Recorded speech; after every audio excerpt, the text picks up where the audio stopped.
Hello बच्चों, चलिए प्रश्न पढ़ते हैं। CALCUTTA शब्द के सभी अक्षरों से कितने भिन्न शब्द बनाए जा सकते हैं? इनमें से कितने शब्द सी से प्रारंभ होंगे? मुख्य अवधारणा। तो हमारा जो प्रश्न है वो संचय और क्रमचय से संबंधित है। तो देखो भाई, यहाँ से हम बात करते हैं कुल विन्यास के लिए। जब हमें n अक्षर दिए हों और जिसके अंदर हमारे पास है कुछ अक्षरों की पुनरावृत्ति हो रही है, जैसे n अक्षर है तो फैक्टोरियल n बटा में हमारे पास जिनकी पुनरावृत्ति हो रही है, जैसे कोई अक्षर हमारा p बार पुनरावृत्ति हो रही है तो फैक्टोरियल p आ जाएगा। यदि किसी अक्षर के इसके साथ दूसरा अक्षर है उसकी पुनरावृत्ति है वो हमारी क्यू बार हो रही है तो फैक्टोरियल क्यू आ जाएगा। तीसरा अक्षर है जिसकी हमारी पुनरावृत्ति आर बार आ रही है तो फैक्टोरियल आर आ जाएगा गुणा में। तो ये हमारा कुल विन्यास का सूत्र होता है। तो अब हमें प्रश्न में दिया गया है CALCUTTA। तो यहाँ से देखो, जो हमारा सी है वो हमारा 2 बार है। उसके बाद हम बात करें ए के लिए तो ए भी हमारा 2 बार है। उसके बाद हम बात करें टी के लिए तो टी भी हमारा 2 बार है। और इसके अंदर हम बात करें एन के कुल अक्षर हैं वो हमारे 8 हैं। तो देखो, यहाँ से हमारे इस शब्द से के अक्षरों से बनने वाले जो कुल शब्द है वो हमारे होंगे, क्योंकि एन का मान 8 है तो 8 फैक्टोरियल बटा में हमारा जो सी है वो 2 बार है तो फैक्टोरियल 2 गुणा में हमारा जो ए है वो भी 2 बार है तो गुणा में फैक्टोरियल 2।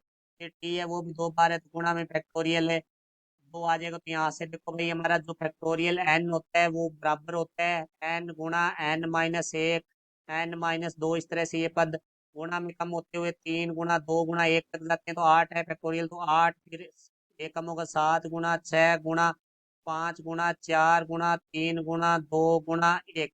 फैक्टोरियल 2 है बटा में तो फैक्टोरियल 2 कम 2 गुणा 1 लिखते हैं तो 2 गुणा 1 हमारा 2 हो जाता है। तो दूसरा फैक्टोरियल 2 का मान भी 2 हो जाएगा, तीसरे का भी 2 हो जाएगा। तो यहाँ भी हम इसको 2 से काटेंगे तो ये 2 चौके 8, फिर 2 से काटेंगे तो 2 दूनी 4, फिर हम 2 से काटेंगे तो ये 2 से 2 कट जाएगा। तो हमारे पास आ जाएगा 7 गुणा 6 गुणा 5 गुणा 4 गुणा 2 गुणा 1। इनको हम आपस में गुणा करेंगे तो हमारे पास आएगा 5040। तो हमारे पास है जो कुल कोलकाता शब्द के अक्षर है उनसे बढ़ने वाले कुल शब्दों की संख्या वो हमारी एक 5040 होगी। फिर हमारे प्रश्न में पूछा गया है कि इसमें से कितने शब्द सी से प्रारंभ होंगे। तो हमारा जो प्रारंभिक शब्द है वो दे दिया गया है सी, तो सी से हमारा प्रारंभ होगा तो सी हमारा निश्चित हो चुका है। तो अब हमारे पास कुल जो पीछे अक्षर बच चुके हैं वो हमारे पास बच चुके हैं 7। तो इन सातों को हमें व्यवस्थित करना है।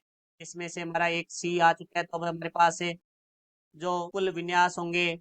तो उसके अंदर देखो भाई, जो एन का मान रहेगा वो अब हमारे पास 7 ही रहेगा, क्योंकि हमें 7 ही स्थानों को व्यवस्थित करना है, जिस क्योंकि 8वां स्थान है वो हमारा तो व्यवस्थित हो चुका है। तो देखो, अब यदि शब्द सी से प्रारंभ हो तो कुल शब्द, तो देखो सी से प्रारंभ हो तो सी निश्चित है, पहला शब्द पढ़ना नहीं है तो हमें 7 व्यवस्थित करनी है तो एन का मान 7 रहेगा तो फैक्टोरियल 7 बटा में हमारे पास जो अंकों की जो अक्षरों की पुनरावृत्ति हो रही है वो देखते हैं। तो सी देखो भाई, वहाँ 2 बार था परंतु सी एक बार आ चुका है तो अब सी हमारे पास जो बचा है वो एक ही बार का बचा है, क्योंकि सी 2 थे जिसमें से एक पहले निश्चित हो चुका है तो हमारे पास एक है तो इसकी पुनरावृत्ति नहीं होगी। तो हमारे पास पुनरावृत्ति है वो एक तो हमारी एक ही होगी जो कि 2 बार है तो 2 फैक्टोरियल हो जाएगा। फिर हमारी टी की होगी तो वो भी 2 बार है तो 2 फैक्टोरियल हो जाएगा।